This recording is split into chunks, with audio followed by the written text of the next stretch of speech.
The conversation began in 2003. As a new mayor, it was important to listen first and then take action. So I listened, we built consensus, and then we turned that consensus into action.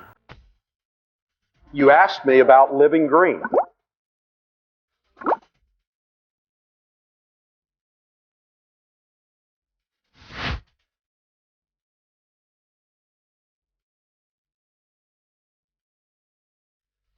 Neighborhood safety is important to all of us.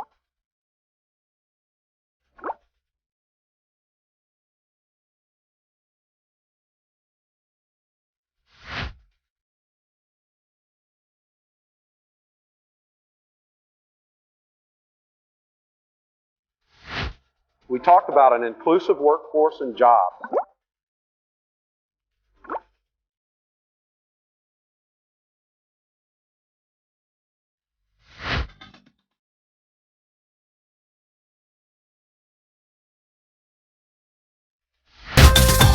During my State of the City address, we will continue the conversation.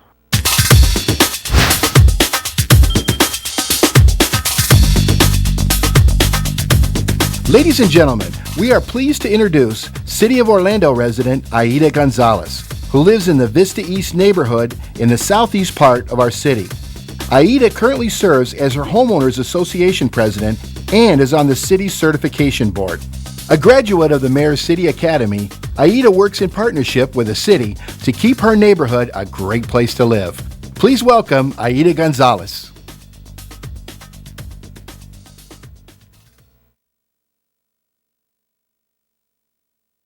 Morning. My conversation with the City of Orlando began in 2006 when I decided to become an involved homeowner. I attended to a board meeting and I asked a question about hosting a community event. And well, the rest is history. This year, I'm proud to say we are hosting our 5th annual community pool party. This event brings our community together for a fun day and fellowship. Coordinating our pool party, it was so successful that my neighbors decided to elect me for the board director.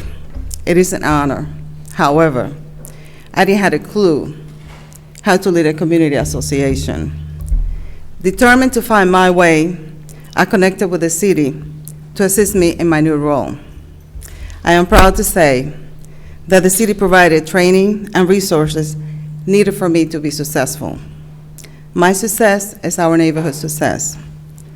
We are strong, more united, and full of pride. Events like the Community Green Up have brought us together and increased involvement in neighborhood activities. It is important to be involved because together we can do it. Mayor Dyer's support and our partnership with the city have made a difference.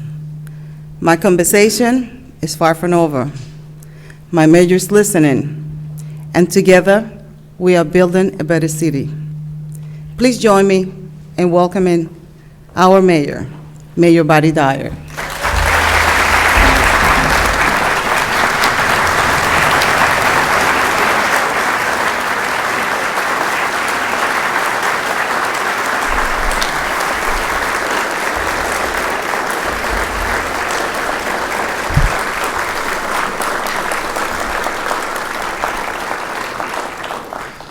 Good morning, and thank you, Aida, for that wonderful introduction. Residents like you are the reason I go to work every day, confident that our city can and will accomplish great things. In fact, it wasn't long ago that I was in your shoes, a homeowner who thought volunteering his time and energy could help make a difference in his neighborhood and city. And 18 years later, the hardworking men and women of Orlando have given me the privilege of fighting for them every single day as a state senator and now as your mayor. When I look at my two sons, I'm reminded that every decision that we make as elected office holders shape the daily lives and the future of all of our children.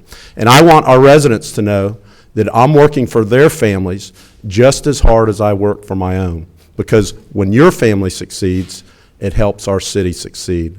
And this morning, surrounded by residents and elected leaders and partners from the business and Civic communities, I have the distinct honor of updating you on the state of our city once again. Before we begin, I want to give a special shout out to some of our future leaders who are watching from the Knapp Ford Community School, the Passport Charter School, Lake Eola Charter School, Da Vinci Charter High School, and the Central Florida Leadership Academy. I want all of our young people to know that if they work hard, they study hard, and they play by the rules, this city will be a place where they can accomplish anything that they set out to do.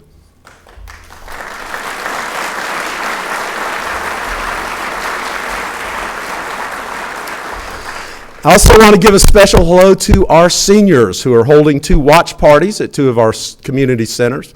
And for the others watching on the TV and the web, thank you for participating in your government. I want to start by briefly recognizing some of the partners who are here with us. So would you please stand when I call your name? Orlando's City Commissioners.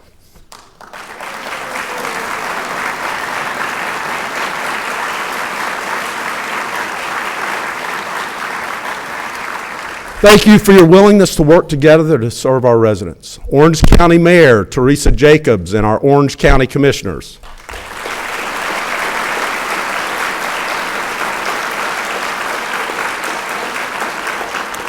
The partnership between the city and the county has benefited the residents of our entire region, and I look forward to our continued working collaboration.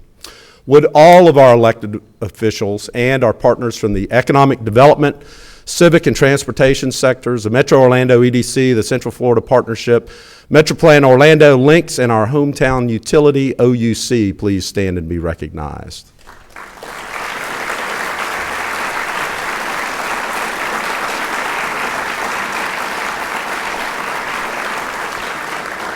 And Rick Weddle, if you would stand back up. Rick is EDC's new CEO, and we want to welcome him to our community. This is his first day at the job.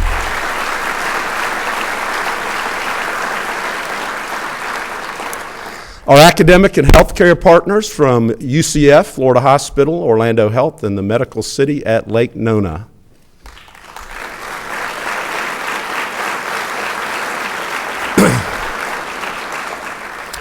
And of course, my wife, Karen, thank you for your support and all that you do for our family.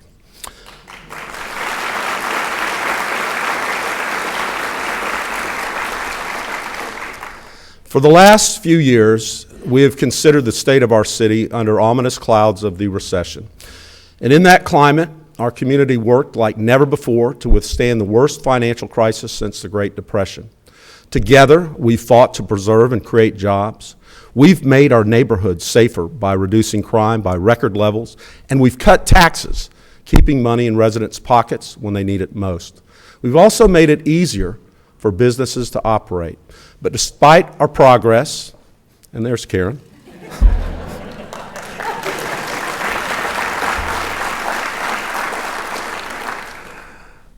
despite our progress, it's clear that much remains to be done. When I talk to residents, I hear too many stories of people who want to work but still can't find a good job.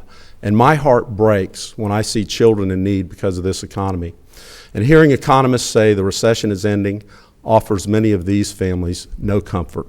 So as the storm clouds begin to part, I want these families to know that our community is working relentlessly to help them make it through these tough times.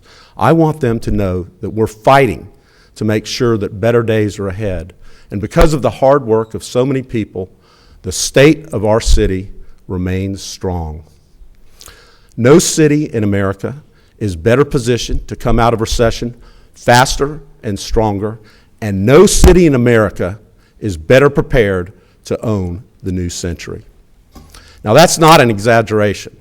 That's reality. When Americans are asked if they would like to live in another city, 1 of every 3, think about this, 1 of every 3 say Orlando. Our city, beautiful, is the least expensive place in the entire nation to launch a new business. Violent crime is down by record levels, making us one of the safest cities in Florida. And most important, Orlando is predicted to lead Florida in job creation. All of the pieces are in place, But that bright future is not a foregone conclusion. We have to create it ourselves. And to do so, we must continue to shrink government while protecting long-term prospects for job creation and the diversification of our economy. Now, our ongoing plan is pretty darn simple. Help lay the foundation for the private sector to create jobs and opportunities for our residents. Keep our neighborhoods and families safe, and continue to deliver more efficient government and the best city services around. Now, transforming our economy into a 21st century job creation engine was a priority long before the Great Recession. Tough times have only emphasized the need for new industries. But the good news is that we lead every major city in Florida when it comes to forecasted job creation and personal income growth. And by the end of 2012, the medical city at Lake Nona will have opened most of its facilities. This one-of-a-kind healthcare cluster will employ 30,000 people with an $8 billion annual economic impact. And there's just as much excitement about transforming the old Amway Center arena. I correct everybody else, and I have to correct myself. About transforming the old Amway Arena site into a new neighborhood that will be home to 5,000 new permanent high-tech jobs. Imagine going to school in a field like video game production, then getting a good job at a tech company only steps away in a neighborhood that you actually call home. That's the vision for the Creative Village. Through federal funding, we'll begin transforming the site into a live, work, learn, and play industry cluster later this year. And critical, absolutely critical to creating jobs and opportunities for our residents is expanding public transit. For every dollar that we spend on transportation, we see $6 in return to our local economy. And while we're disappointed with our governor's decision to reject high-speed rail, we remain hopeful that there may be a way in the future to connect Orlando to our nation's bullet train network. In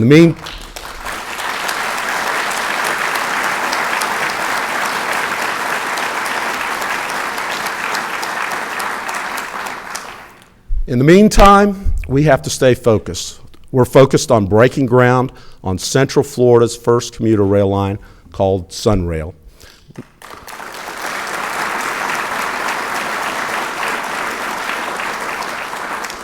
And we're going to do that later this spring, and we're going to begin service in 2013. And no project in our region will have the power to impact people's daily lives the way Sunrail will. Sunrail will provide desperately needed alternatives to clogged roadways and rising gas prices. Sunrail will create 113,000 jobs and billions in economic impact. And even if you never set foot on this train, Sunrail will make Central Florida a better place.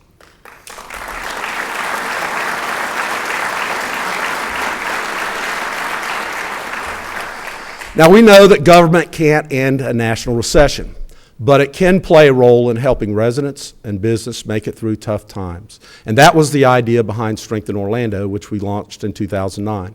We looked ahead several years at what public works projects were being planned, everything from sidewalk improvements to streetscapes. And we expedited $182 million worth of these projects to generate 900 jobs. And we knew that small businesses were critical to creating jobs. So we gave these neighborhood businesses their own concierge at City Hall. And we launched a Main Street program. And last year, our 5 neighborhood Main Street districts created nearly 600 jobs and 103 new businesses. We also encouraged residents to spend money at local businesses through our Buy Local Orlando program. Now, one aspect of the effort to put people to work that doesn't always get a lot of attention is our kids. After-school care, summer youth programs, free and reduced lunches, that keeps money in parents' pockets and often allows them to keep a job or to take an extra shift at work. And this care can be the difference between work and unemployment. And that's why we've worked hard to provide these services free of charge to thousands of families through our Families, Parks, and Recreation Department, the Paramore Kids Zone, and After School All-Stars.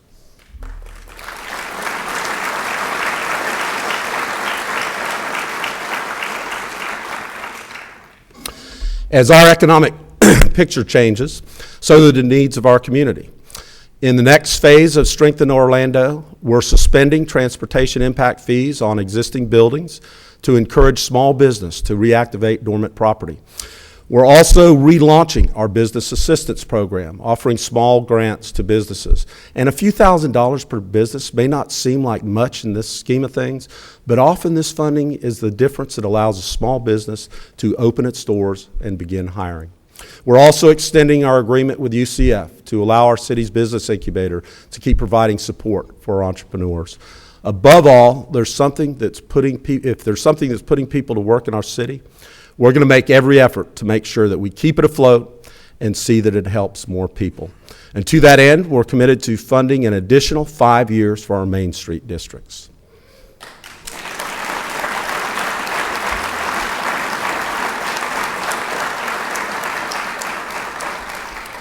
I see Alex back there. The Amway Center construction put 3,000 people to work and helped another 940 get other non-construction related jobs. And we are now home to the best sports and entertainment venue in the entire world.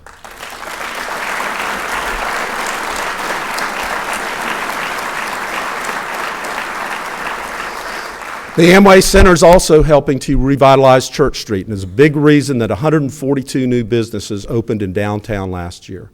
Now, it's no secret that the recession has hurt plans to refurbish the Citrus Bowl and build a performing arts center. And I have to tell you that no matter what the state of the economy, creating once-in-a-generation projects is never easy. We've worked through the challenges that exist on the Dr. Phillips Center for the Performing Arts to move towards groundbreaking, and I'm proud to have stood with Mayor Jacobs as we announced a shared plan to build this facility within budget and with the highest degree of transparency and oversight.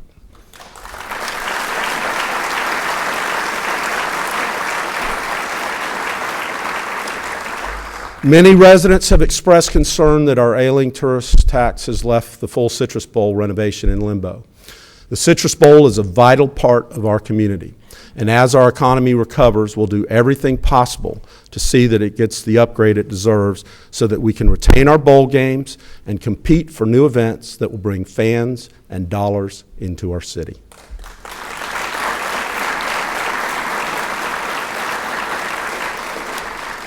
Keeping our city safe will always be our most important mission. And because of the hard work of our OPD and our citizens, crime is down dramatically for the third year in a row. Since 2007, violent crime in the city of Orlando has been cut by more than 40%. We've also increased the number of solved crimes by 42%. And our investment in police technology has made it easier for citizens to report and to track crime. Chief Demings, we took more than 1,000 crime guns off the street last year. We prevented criminals from using apartments as headquarters for illegal activity, giving landlords the power to evict those who choose to break the law.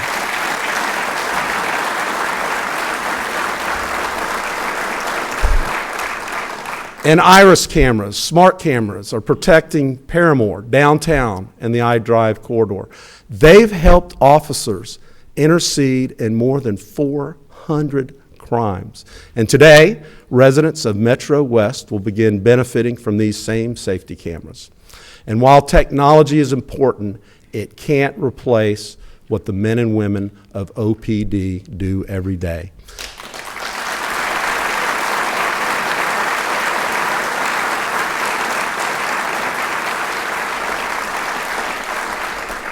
They keep us safe, and then they go home and coach Little League, or they serve on the PTA, or they volunteer at church. OPD's Officer of the Year, Carmen Dunlap. Carmen, would you stand up?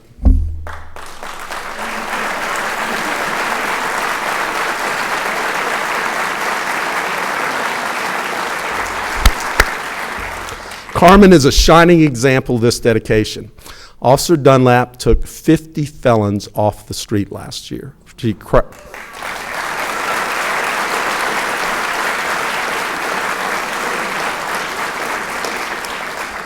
cracked a string of burglaries in College Park. Thank you, Carmen. and solved numerous other crimes. And to understand her contribution, you need only to talk to the residents or her peers, because when a crime is committed in her sector, the first thought is, when will Carmen catch them?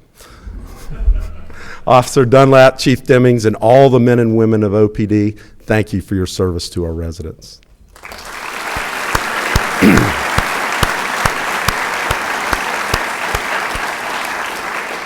And this commitment of excellence extends to our fire department. OFD remains in the top 0.1% of fire departments in the entire nation. And there was a chance we could have lost that level of protection. But we worked hard to secure funding to keep 46 firefighters on the job last year and made sure that our department remained best of the best. And OFD wasn't content to stand still. The department increased the number of lives saved in the past year, and this increase happened because of the performance of emergency call takers and dispatchers who received the highest level of accreditation for their work. Members of our call and dispatch team are here with us today. Dispatchers are the first line of emergency are the first in line in the emergency services chain. They're rarely seen by the public. Would you please stand, because we want everyone to see you and we want to salute you.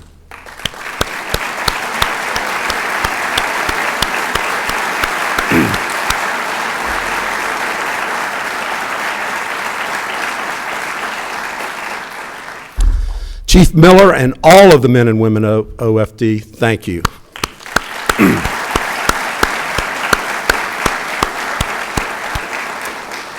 There's been a lot of talk about the role of government in our lives, and in Orlando, we've always believed that our mission is pretty straightforward. Keep you safe, pick up your trash, provide clean water and other essential health and safety functions, bring people together to create shared plans for our community to grow and evolve, help lay the foundation for residents and businesses to chart their own individual courses for success, and show where, how, and why your tax dollars are being spent. This work isn't always exciting, but these services lay the foundation for our lives. And I want our residents to be proud that they live in a well-run city that strives to deliver more efficient government day after day. In the last 8 years, we've eliminated more than 400 positions and reduced the size of government, with the only new spending going towards police and fire protection. When the recession took away a large portion of city revenue, we reduced our spending dramatically, just like the families in our cities have done. And because of this, we are one of only 179 city or county governments in the entire country to have a AAA credit rating. The pension reform issues that are creating problems across the country have already been addressed by your city government. Orlando employees contribute to their retirement, much like the private sector, and our program is a model for other governments. We've also fought tax increases. Orlando residents have a lower property tax rate than any other major city in Florida. Our residents have a lower tax rate than they did 2 decades ago. And today I am announcing that we're going to hold the line on taxes once again.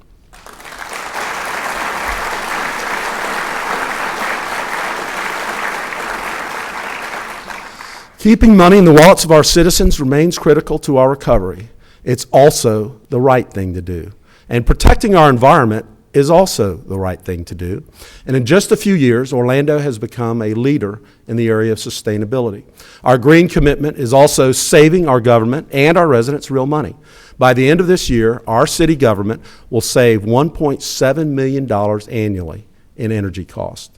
And we've also been able to help over 1,000 residents save an average of $180 a year on their power bills through our joint energy retrofit program with OUC. Orlando is also leading the way when it comes to offering residents and visitors the ability to use money-saving electric vehicles. Through public-private partnerships, we'll be home to more than 300 charging stations by the end of the year, as many as any city in the Southeast. And beginning in a few months, Orlando will offer residents single cart recycling. So you can say goodbye to separating items in the red and blue bins. You can now put them all in one big old cart. The move will save tax dollars and also make it easier for people to recycle. These efforts, okay, we can do that.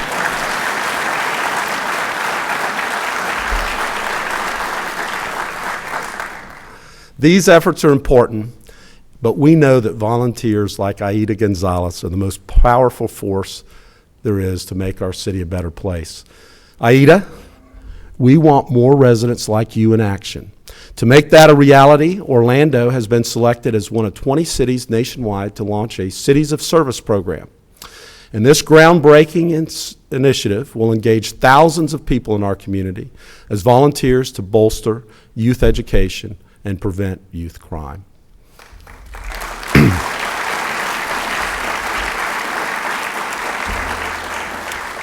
You know, I give a lot of speeches in my role as mayor, but speeches aren't always the best setting to talk about what's going on in the lives of our residents. When I'm outside of City Hall, coaching youth baseball or shopping at Publix, and yes, I do shop at Publix, I get a chance to talk to people about their concerns and the future that they want for their families, and that by far is my favorite part of the job.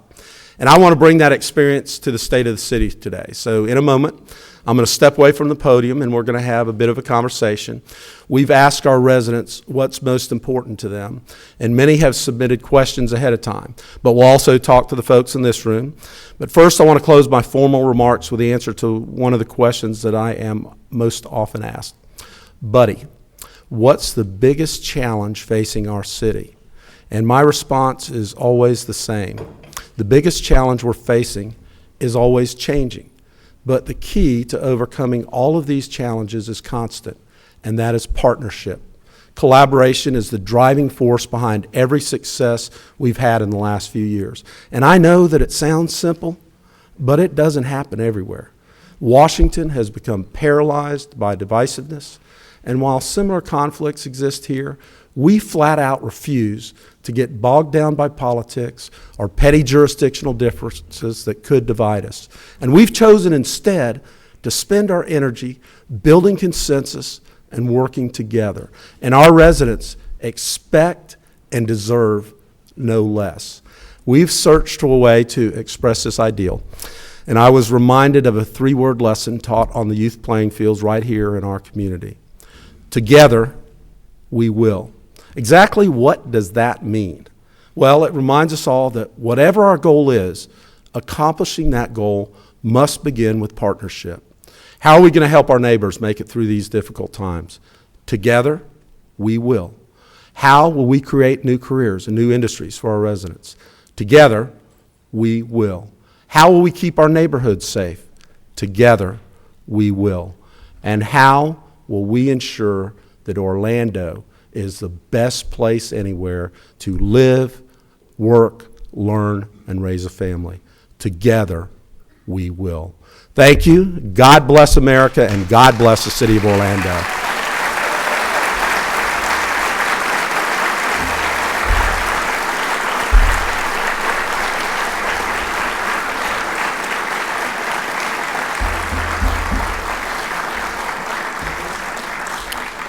Okay, I know everybody's wondering what do we do now. Just stay in your seats for just a second, and we're going to change the setup here, and we'll start right back up in just a few seconds.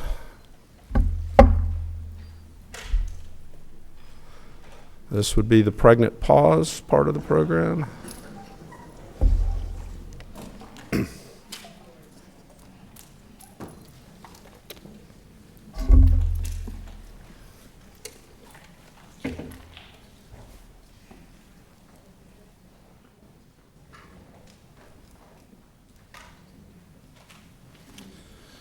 All right, we are going to start with some questions that were submitted previously, but the people that submitted them, we have asked to come and ask their questions.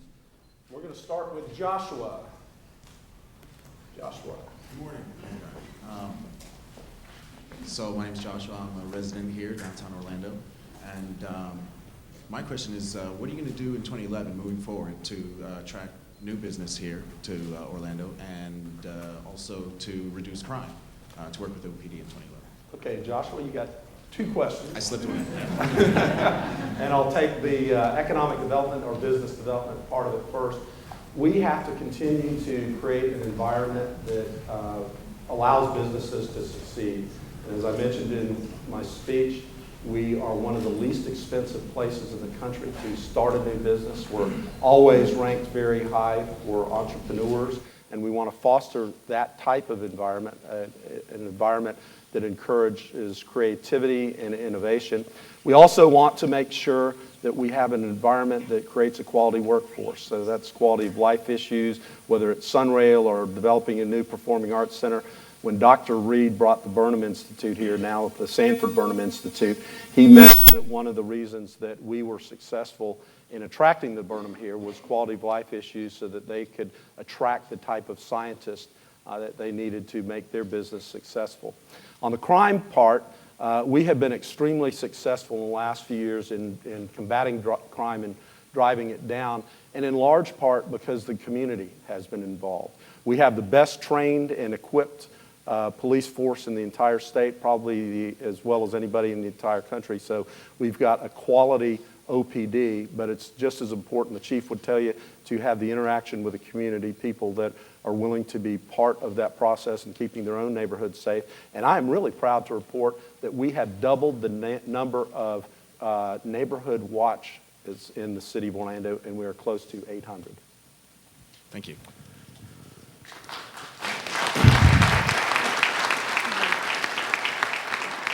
Okay, Patty Howard submitted a question on cityoforlando.net. Patty. Good morning, Mr. Mayor, and I want to thank you very much for allowing me to ask my question in person. I'm a baby boomer. I learned to drive in a 1966 Mustang, and since then I've been madly in love with having my own car. I'm wondering how or if the city can plan for the need for its aging citizens to be able to get to the grocery store and do other necessary shopping without getting into a car and potentially being a danger to ourselves or others. And thank you. Thank you. Well, first, as an aside, my first car was a maroon 66 Mustang, fastback. Mine was a powder blue and it wasn't a fastback. Okay. I bought it for $600. How about that? Mine was a driver's ed car.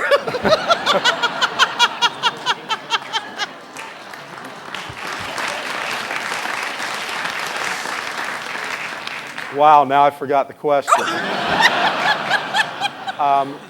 We need to be focused on sustainable urban infill, having people living close to the amenities that they need to access. But the bigger answer is public transportation, public transit. And we have not been able to do a good job in our community in expanding the limo system and the Lynx bus system. We need a dedicated funding source for that, right? And we need Sunrail, and we need alternative modes of transportation, and we're going to work hard to make sure we achieve that. Thank you, Mr. Mayor.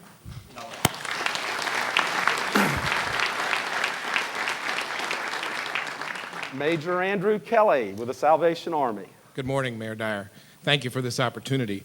As a service provider for people in our community who find themselves in financial straits, as well as to the homeless, we have a concern in the fact that with the economy the way it is, the number of homeless families and individuals that we are trying to serve is on the increase. And of course, we're involved with the attempts to try to end homelessness in the next few years.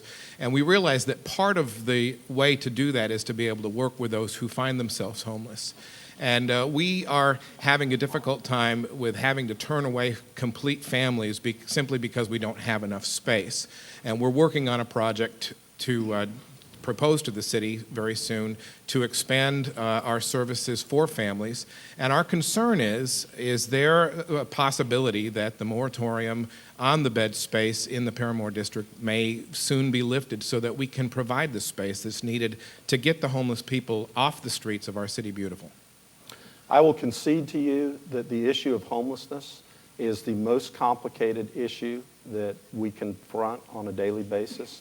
We've had some great successes in the last few years. Again, because of partnership, we have created the Central Florida Commission, Regional Commission on Homelessness. You're a member of that, as well as a lot of the business community that has been instrumental in so many of the different initiatives that we have pursued.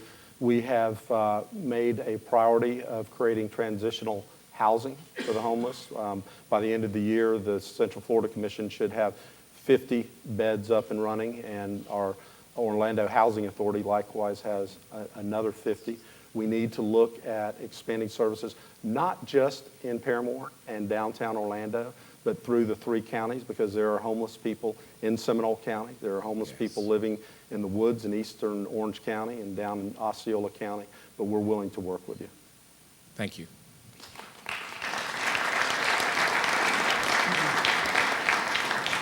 Mark Loeb. Good morning, Mr. Mayor.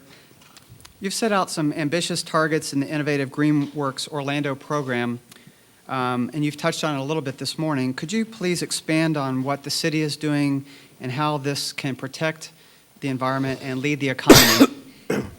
Thank you for that question. We've been quite successful with our GreenWorks program. Is John Ipple in the room anywhere?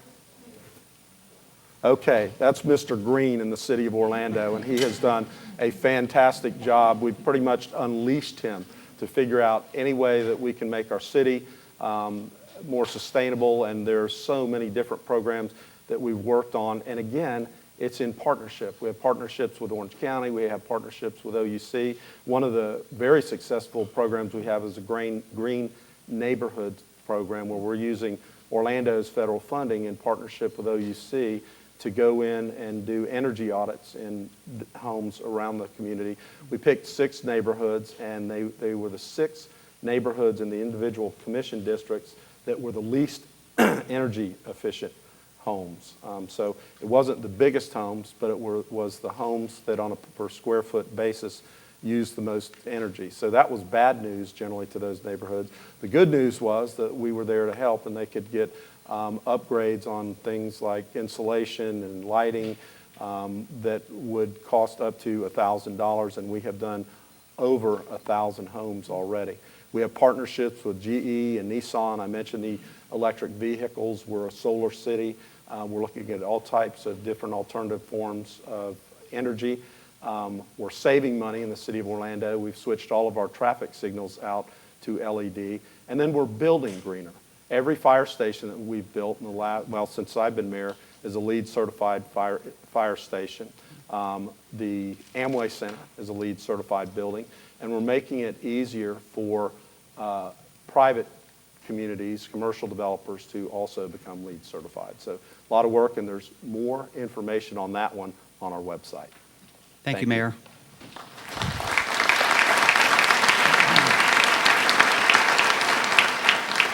Todd?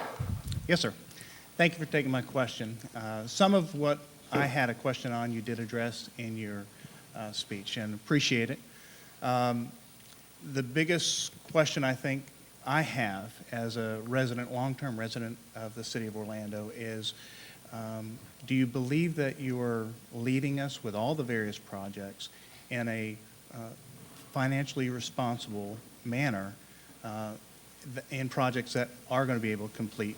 And do you feel that you're streamlining whatever you need to streamline to make sure that those can still come into play? I do, and there's 2 components really to that question. One is the daily operations of the city government, and then the other is the big projects that get talked about in the news media. So on the daily operation of our city, the last several years, every community in the country has been confronted with the fact that there has been less revenues than the year before. So if you don't cut expenditures, you're going to run a deficit. We don't run a deficit in the city, and we didn't want to raise taxes. So we had to become, quite honestly, more efficient.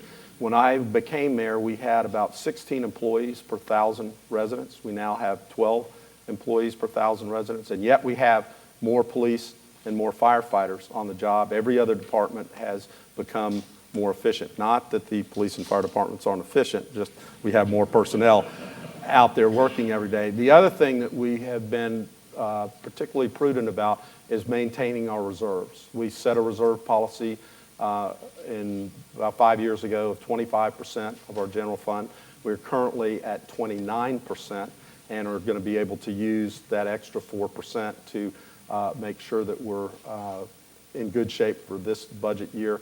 I mentioned the bond ratings, and we're in a good shape operationally. What gets confusing for people is the Amway Center, Sunrail, some of these other projects that are using dedicated funds that can't be used for operations. The Amway Center, for instance, was largely funded by an addition of a 6 cent to the tourist development tax that Orange County provided. And that's a tax that, quite honestly, our funding source that not only could not be used for general operations, roads, or anything else, but it was specifically could only be used for two things, either tourist advertising or the construction of a building that houses a professional sports team. So what we did there was used half of it for tourist advertising and half of it to build the Amway Center. In addition, the Performing Arts Center is a venture that is funded from CRA funding, which can be only used to improve the downtown. TDT, again, which hopefully that's going to come back a little bit, and then private philanthropy. So it's not general fund dollars that could be used for police or fire or anything else. Thank you for that Thank you question. very much. Appreciate it.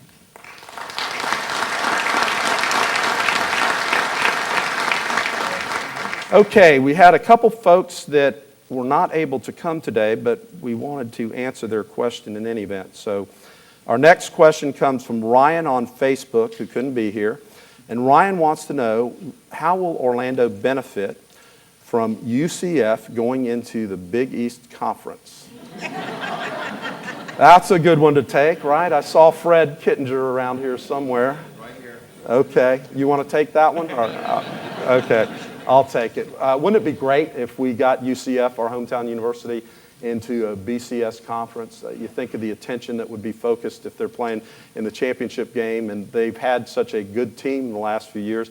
You would think that they might play in the Orange Bowl or the Sugar Bowl or even the BCS championship eventually, and we would certainly get more notoriety. You think of the teams that are in the Big East traveling home and away. And then the best thing if they're in the Big East, in my opinion, is the I-4 showdown every year with USF. To create that type of rivalry would have a tremendous impact on the program. Go Knights!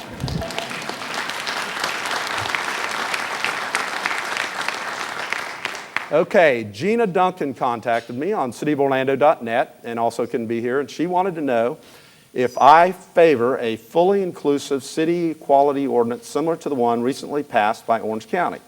And if so, how soon might we see this come to a vote? Gina, I've got good news for you.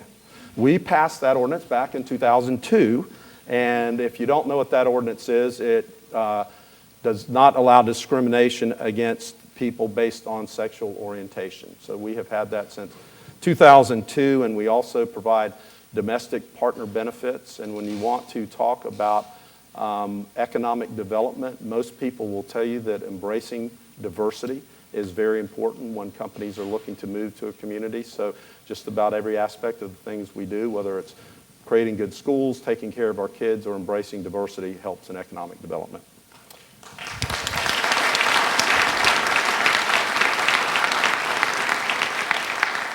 Okay, April, I'm out of canned questions. Can we get some from the audience?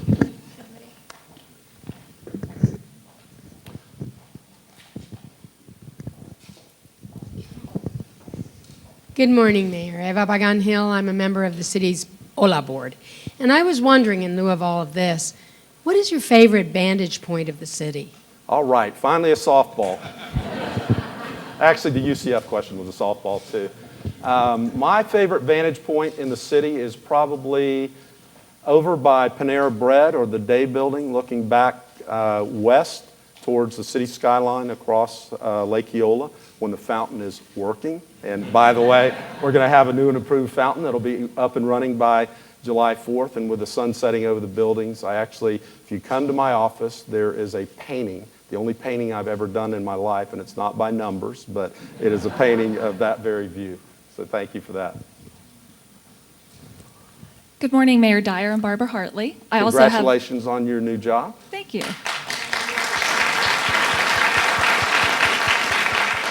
I'm the Executive Director with the Downtown Arts District. I have a two-part question as well. With the investment in the Arts Center and other large projects, do you feel this is a good investment in our tax dollars? And with what kind of input are you getting from the general community in terms of the amounts of dollars being committed to the projects? We need to bring more companies' investments to Orlando that bring real dollars into the community, not low paying wages with low-level jobs? Okay. I do believe Performing Arts Center is a good investment for our community, and I kind of mentioned that the funding sources are not sources that could be used for general operations of the city or county governments. The funding sources are a grant from the state government that was actually made in 1998 to the University of Central Florida for its participation in the project. It's $130 million of tourist development tax, which will eventually be part of the building.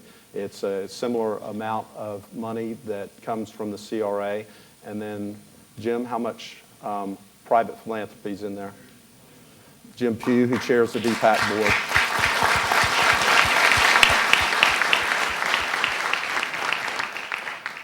And then I'm going to take a little liberty with the second part of that question. You know, a lot of people ask about vision and how we come up with some of this stuff, and does everybody really support a Performing Arts Center or the Amway Center or Sunrail? And one of the things that we have done is every initiative that we have launched has started with a community group that has studied the need in our community. For instance, when I first became mayor, we had a downtown strategic committee that Carrie Coates chaired. And they looked at the downtown, and it was made up of 30 to 35 stakeholders that really care about our community, and spent a lot of time thinking about how do we redevelop our downtown and how do we make it the best downtown in all of America. And one of the recommendations was 5 cornerstone projects. And one of the cornerstone projects was the Amway Center. And one of the cornerstone projects was the Performing Arts Center. Having a grocery store downtown was deemed important. Having a movie theater downtown was deemed important. So we've acted on that. And it's not just because I wanted a Performing Arts Center or that Jim Pugh wanted a Performing Arts Center. It's because our community wanted a Performing Arts Center.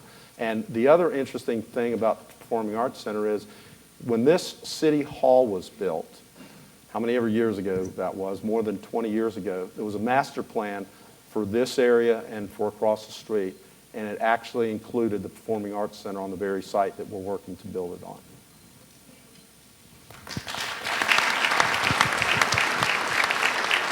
Okay. We got time for 2 questions, 2 more questions. Good morning, Okay. Mayor. Good morning, Mayor. Stephen Green. I'm a freshman English major at Morehouse College in Atlanta, Georgia, here for spring break, and I'm glad to come to your State of the City of I'm Orlando. so proud that you're here on spring break. Yes. I guess it is raining, so you can't be at the beach. I can't be at the beach today. My question has to deal with, as in 2014, I'll be coming back from college and looking for a job. My question is, what is the outlook of the economy in 2014 in Orlando as to how the job market will work, and as a teacher and everything else, trying to get a job and trying to relocate to Orlando, Florida in 2014? Is your major in education? My major is English, so I'll be able to do everything. Okay. Well, don't think about running for mayor. That's the number one thing. Number 2, though, I think the outlook for Orlando is very positive for the future. We've laid a great foundation. We've been affected just like every other community in the nation in terms of this recession, but we've put the building blocks in place to be successful. I think 2011 is going to be a good year. 2012 is going to be a better year. I'm not going to suggest that you get into the home building business just yet, but I do think that there'll be good quality jobs, high wage jobs here in Central Florida in 2014. Thank you. Mayor. Mayor Hill. One more? Mayor Dyer, Charles Jackson, Hearst Chapel Church on Bentley. We are grateful for what the police department, the fire department is doing in Paramore. We have really seen a difference, and the pastors in Paramore will say the same. We are wondering now that there is going to be some major changes. That 9.9 million square feet is mind-boggling, a whole new community. How is that going to affect those residents of Paramore that are not the ones who brought the issue, but the ones who are seeking some refuge and having to go? But a lot is going to have to move. We realize that transition is going to happen. What are we going to look forward to in the future for Paramore? The city of Orlando has a great history in planning. We don't just do things haphazardly. Sometimes the media asks us, why are you spending money on developing a master plan for Lou Gardens that'll cover 20 years, or why are you planning for this? we've done a lot of thinking about what will Paramore look like with the transitions of having the Creative Village on the north end and the Amway Center on the south end. And one of the things that we have done is to make sure that we protect those individual single-family neighborhoods that exist west of Paramore Avenue in the neighborhood. And any of the development that is commercial steps down from I-4 so that it comes into the neighborhood in an integrated way that matches up with the existing neighborhood. And Commissioner Lynham wouldn't let us do it any other way, right? We need to protect those residences and things that have been going on in Paramore. I'm proud of what we've done in Paramore, though. One of the single facts that I'd like to talk about is since we've had the Paramore Kids Zone and tactical policing from the OPD, we've reduced juvenile crime in Paramore by 80%, and there are no gangs in Paramore.